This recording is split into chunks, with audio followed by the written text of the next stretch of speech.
ಬೆಂಗಳೂರಿನಲ್ಲಿ 1 ಸೆಂಟಿಮೀಟರ್ ಮಳೆ ಊದ್ಬಿಡ್ಲಿ, ಭಾರಿ ಮಳೆ ಊದ್ಬಿಟ್ಟದೆ ಎನ್ನುವಷ್ಟು ಅಧ್ವಾನ ಮಾಡ್ತದೆ. ಕಾರಣ ಅಲ್ಲಿಯ ರಾಜಕಾಲುವೆಗಳನ್ನು ರಾಜಕಾರಣಿಗಳು ದೊಡ್ಡ ದೊಡ್ಡ ಮನುಷ್ಯರು ಒತ್ತರಿಸ್ಕೊಂಡು ಆಸ್ಪತ್ರೆಗಳು, ಮನೆಗಳು, ಅಪಾರ್ಟ್ಮೆಂಟ್ಗಳು, ಕಾಂಪ್ಲೆಕ್ಸ್ಗಳು ಕಟ್ಕೊಂಡವ್ರೆ. ಆ ನೀರು ಸರಾಗವಾಗಿ ಗುರುತ್ವಾಕರ್ಷಣ ಶಕ್ತಿಯಿಂದ ಹರಿದು ಹೋಗೋಕ್ಕಾಗೋದಿಲ್ಲ. ವೃಷಭಾವತಿ ನದಿ ಮೂಲಕ ಬೈರಮಂಗಲ ಕೆರೆಗೆ, ಅಲ್ಲಿಂದ ಆರೋಬೆಲೆ ಡ್ಯಾಮ್ಗೆ, ಅಲ್ಲಿಂದ ತಮಿಳ್ನಾಡಿಗೆ ಹೋಗೋಕ್ಕೆ ಜಾಗ ಇಲ್ಲ. ಹಂಗಾಗಿ ನೀರು ಯಥೇಚ್ಛವಾಗಿ ನಿಂತ್ಕೊಂಡಾಗ ಸಮಸ್ಯೆ ಆಯ್ತು. ಈ ರಸ್ತೆ ಗುಂಡಿಗಳಿಗೇನು ಸಮಸ್ಯೆ ಅಂದರೆ, ಸರ್ಕಾರ ಈಗ ಹೇಳ್ತದೆ 1700 ಕೋಟಿ ಬಿಡುಗಡೆ ಮಾಡಿದ್ದೀವಿ ಅಂತ. ಗುಂಡಿಗಳು ಈಗ ಮಳೆಗಾಲಕ್ಕೆ ಮುಚ್ತಾರೆ. ಈಗ ಮುಂದಿನ ಮಳೆಗಾಲದೊತ್ತಿಗೆ ಮತ್ತೆ ಓಪನ್ ಆಗ್ತವೆ. ಯಾಕೆ ಅಂದರೆ ಚರಂಡಿಗಳು ಮಾಡೋರೆಲ್ಲ ರಸ್ತೆಗೆ ಬದ್ದ ನೀರು ಚರಂಡಿಗೆ ಹೋಗೋಕೆ ಕಾಲುವೆ ಮಾಡಿರ್ತಾರೆ ಸಣ್ಣದಾಗಿ ಬಾಕ್ಸ್, ಅಲ್ಲಿ ಒಳಗಡೆ ನುಗ್ತದೆ. ಇನ್ನೊಂದು ಸ್ವಲ್ಪ ಮುಂದಕ್ಕೆ ಹೋಗಿ ಆ ರಸ್ತೆಯಲ್ಲಿ ಈಚೆಗೆ ಬರ್ತದೆ. ಯಾಕೆಂದರೆ ಆ ಚರಂಡಿಗಳಿಗೆ ಅದೆಷ್ಟು ವರ್ಷ ಆಗಿದೆ, ಅದು ಆ ಚರಂಡಿಗಳಲ್ಲಿರುವಂಥ ಮಣ್ಣೆ ತಾಕಿ ನೀರೆಲ್ಲಿ ಹೋಗಬೇಕು. ಈ ಗುಂಡಿಗಳು ಮುಚ್ಚು ಸಾವಿರಾರು ಕೋಟಿ ಹಣ ಬಿಡುಗಡೆ ಮಾಡಿದ್ರೆ ಅದು ರಾಜಕಾರಣಿಗಳ ಮನೆಯ ಬೀರ್ಗಳು ತುಂಬ್ಕೊಂಡದೆ ಹೊರತು ಈ ಗುಂಡಿ ತುಂಬಲ್ಲ. ಉದಾಹರಣೆ ಹೇಳ್ತೀನಿ. ನಮ್ಮ BL ಸರ್ಕಲಿಂದ ಮುಂದೆ ನಮ್ಮ ಕಂದಾಯ ಸಚಿವರ ಕ್ಷೇತ್ರ, ಅದು ಬ್ಯಾಟರಾಯನಪುರ ಕ್ಷೇತ್ರಕ್ಕೆ ಒಳಪಡುವಂಥ ಹೆಬ್ಬಾಳ ಕಾನ್ಸ್ಟಿಟ್ಯೂನ್ಸಿಲಿ ಕುವೆಂಪು ಸರ್ಕಲಿಂದ ಲೊಟ್ಟೆಗಳ್ಳಹಳ್ಳಿ ಬರ್ತದೆ, ದೇವಿನಗರ. ಮಂಡಿ ಉದ್ದ ನೀರು ನಿಂತ್ಕೋತಿತ್ತು ಮಳೆ ಹೋದ್ರೆ.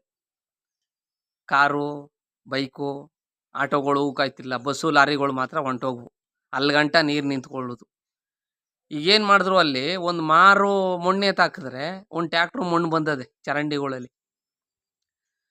ಒಂದು ಡ್ರಾಪ್ಸ್ ನೀರು ರೋಡಲ್ಲಿ ನಿಂತ್ಕೋತಾ ಇಲ್ಲ. ಈಗ ಬಿದ್ದದ ನೀರು ಸರಾಗವಾಗಿ ಚರಂಡಿಗೆ ಹೋಯ್ತದೆ, ಚರಂಡಿಯಿಂದ ರಾಜಕಾಲುವೆ ಮೂಲಕ ಎಲ್ಲಿಗೆ ಬೇಕು ಅಲ್ಲಿಗೆ ತಲುಪ್ತಾ ಇದೆ. ಸರ್ಕಾರ ಈ ನಿಟ್ಟಿನಲ್ಲಿ ಯೋಚನೆ ಮಾಡಬೇಕೆ ಹೊರತು ಸುಮ್ಮನೆ ಗುಂಡಿಗಳು ಮುಚ್ಚಿಬಿಟ್ರೆ ಮಳೆಗಾಲ ತೀರ್ತಂಗೆ ಮುಚ್ಚಿರಿ, ನೆಕ್ಸ್ಟ್ ಮುಂದಿನ ಮಳೆಗಾಲಕ್ಕೆ ಮತ್ತು ಗುಂಡಿಗಳು ಆಯ್ತವೆ. ಅದು ಹೆಂಗೈತವೆ ಅಂದರೆ, ಚಿಕ್ಕದಾಗಿ ಒಂದು ಇಷ್ಟಾಗಲ್ಲ ಗುಂಡಿ ಆಗಿರ್ತದೆ. ಎಣ್ಣೆ ಸೀಗೆಕಾಯಿಗೆ ಹೆಂಗೆ ಹೊಂದ್ಕೊಂಡು ಕಂಡು ಆಗೋದಿಲ್ವೋ ಅದೇ ರೀತಿ ತಾರ್ಗೂ ನೀರಿಗೂ ಆಗೋದಿಲ್ಲ. ಈಗ ನಾವು ತಾರ್ಗೆ ಕೈಗೆ ನೀರು ಹೆಚ್ಕೊಂಡು ತಾರು ಮುಟ್ಟಿದ್ರೆ ಏನು ಹೋಗೋದಿಲ್ಲ, ಬರೀ ಕೈಲಿ ತಾರು ಮುಟ್ಟಿದ್ರೆ ಅಂಟ್ಕೋತದೆ. ಅದನ್ನ ಡೀಸೆಲೆಲ್ಲೋ ಪೆಟ್ರೋಲೆಲ್ಲೋ ಸೀಮೆಣ್ಣೆಲ್ಲೋ ತೊಳಿಬೇಕಾಯ್ತದೆ. ಹಂಗೆ ಒಂದು ಸಣ್ಣ ಗುಂಡಿ ಇರ್ತದೆ, ಅದಕ್ಕೆ ಸ್ವಲ್ಪ ನೀರು ತುಂಬ್ಕೋತದೆ. ಈ ದೊಡ್ಡ ದೊಡ್ಡ ವಾಹನಗಳು ಚಕ್ರಗಳು ಹೋಯ್ತಾ ಏನು ಮಾಡ್ತದೆ, ತಾರ್ಗೆ ಜಲ್ಲಿ ಮಿಕ್ಸ್ ಮಾಡಿರ್ತಾರಲ್ಲ ಸಣ್ಣದು, ಆ ಪಕ್ಕದ ಜಲ್ಲಿ, ಅದ್ರ ಪಕ್ಕದ ಜಲ್ಲಿ ಕಿತ್ಕೊಂಡು ದೊಡ್ಡ ಗುಂಡಿ ಆಯ್ತವೆ. ಆ ಗುಂಡಿ ಮುಚ್ಚಿದ್ರು ಇವರು, ಆ ನೀರು ಬರುವುದಿಲ್ಲ. ಹಳೆ ಗುಂಡಿ ಒಳಗೆ ಖಾಲಿ ಜಾಗ ಇರ್ತದೆ, ಅಲ್ಲಿಗೆ ಹೋಗಿ ಮತ್ತೆ ನೀರು ನುಗ್ಗಿದಾಗ ಮತ್ತೆ ಗುಂಡಿಗಳು ಹಾಗೆ ಆಯ್ತವೆ.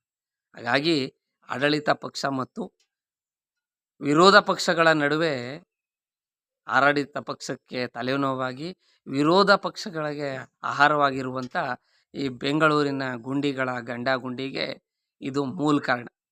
ಹಾಗಾಗಿ ಗ್ರೇಟರ್ ಬೆಂಗಳೂರು ಅಭಿವೃದ್ಧಿ ಪ್ರಾಧಿಕಾರವೇ ಆಗಲಿ, ಯಾಕೆಂದ್ರೆ ಈಗಾಗಲೇ ಚುನಾವಣೆ ನಡೆಯಲಿಲ್ಲ, ಅಲ್ಲಿಗೆ BBMP ಇದ್ದಾಗ ನಡೆದಿದ್ದು ಸುಮಾರು ವರ್ಷ ಆಗದೆ. ಈಗ ಸರ್ಕಾರ ಬೆಂಗಳೂರಿನ ವಿಚಾರಣೆಯನ್ನು ನೋಡ್ಕೊಳ್ಳೇಬೇಕು.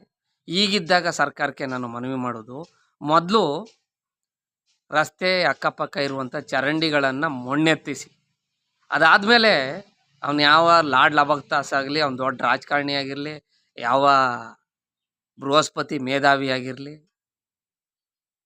ಎಂಥವ್ರೇ ಆಗಿರಲಿ, ಮುಲಾಜ್ ನೋಡ್ದೇ ರಾಜ ಕಾಲುವೆಗಳು ಎಲ್ಲೆಲ್ಲಿ ಒತ್ತುವರಿಯಾಗಿದ್ದಾವೋ ಅವೆಲ್ಲನೇ ತೆರವುಗೊಳಿಸಬೇಕು. ತೆರವುಗೊಳಿಸ್ತೇ ನೀವು ಅವರ ಮರ್ಜಿಗೆ ಒಳಗಾಗಿದ್ದರೆ ಅದರ ಪರಿಣಾಮ ಸರ್ಕಾರದ ಮೇಲೆ, ಸರ್ಕಾರದ ಚುಕ್ಕಾಣಿ ಹಿಡಿದಿರುವಂಥ ಆಡಳಿತ ಪಕ್ಷದ ಮೇಲೆ ಬೀಳ್ತದೆ. ಅದು ಮುಂದೆ ಬರ್ತಕ್ಕಂಥ ಚುನಾವಣೆಗಳ ಮೇಲೆ ಆ ಪಕ್ಷಕ್ಕೆ ಹಿನ್ನಡೆಯಾಗೋದ್ರಲ್ಲಿ ಯಾವುದೇ ಸಂದೇಹ ಇಲ್ಲ. ಹಾಗಾಗಿ ಸರ್ಕಾರಕ್ಕೆ, ಸರ್ಕಾರದ ಜನಪ್ರತಿನಿಧಿಗಳಿಗೆ ನಾನು ಹೇಳೋದು ಇಷ್ಟೇ. ನೀವೆಲ್ಲ ಹೋಗ್ತಿರಲ್ಲ ಸಿಂಗಾಪುರು, ಅಮೇರಿಕಾ, ಜರ್ಮನಿ, ಥಾಯ್ಲ್ಯಾಂಡು, ಹಾಂಗ್ಕಾಂಗು ಅಂದ್ಕೊಂಡು ಹೋಗ್ತೀರಿ. ಅಲ್ಲಿ ಸಿಟಿಗಳಲ್ಲಿ ನೋಡಿದ್ದೀರಾ, ರಸ್ತೆ ಬದಿ ಅಕ್ಕಪಕ್ಕ ನೀರು ಹೋಗೋಕೆ ಹೆಂಗೆ ಮಾಡಿರ್ತಾರೆ, ಸತ್ಯ ತಾಡೋಕೆ ಅಂದರೆ ನೀರು ಸತ್ಯ ಕ್ಲೀನ್ ಮಾಡೋಕೆ ಮಾಡಿರ್ತಾರೆ. ಇನ್ಯಾತಕ್ಕೆ ಪ್ರವಾಸಕ್ಕೆ ಹೋಗ್ತೀರಿ? ಅಲ್ಲೋಗಿ ಕುಡ್ಕೊಂಡು ತಿನ್ಕೊಂಡು ಮಜಾ ಮಾಡ್ಕೊಂಡು ಎಲ್ಲ ಸೋಕಿ ಬರೋಕೆ ಹೋಗ್ತೀರಿ ಅಂತ ಕಾಣಿಸ್ತದೆ. ರಾಜಕಾರಣಿಗಳು ವೀಸಾ ಪಾಸ್ಪೋರ್ಟ್ ಮಾಡ್ಕೊಂಡಿರೋದು ಅದಕ್ಕೆ. ನೀವು ಆ ದೇಶದಲ್ಲೇನು ನಡೀತಾ ಇದೆ, ಇಲ್ಲಿ ನಾವು ಹೊಡೆದಿರೋಂಥ ಲೂಟಿ ಹೊಡೆಯುವಂಥ ಹಗಲು ದರೋಡೆ ಮಾಡುವಂಥ ಹಣವನ್ನು ಸ್ವಲ್ಪ ಅಭಿವೃದ್ಧಿಗೆ ಬಳಸಿ, ಈ ರೀತಿ ದೀರ್ಘಾವಧಿ ಕೆಲಸಗಳಿಗೆ ಬಳಸೋಣ ಅನ್ನೋದು ಬಿಟ್ಟು ಎಲ್ಲೋ ಮಜಾ ಬರೋಕೆ ಹೋಗ್ತೀರಿ ಅಂತ ಕಾಣಿಸ್ತದೆ.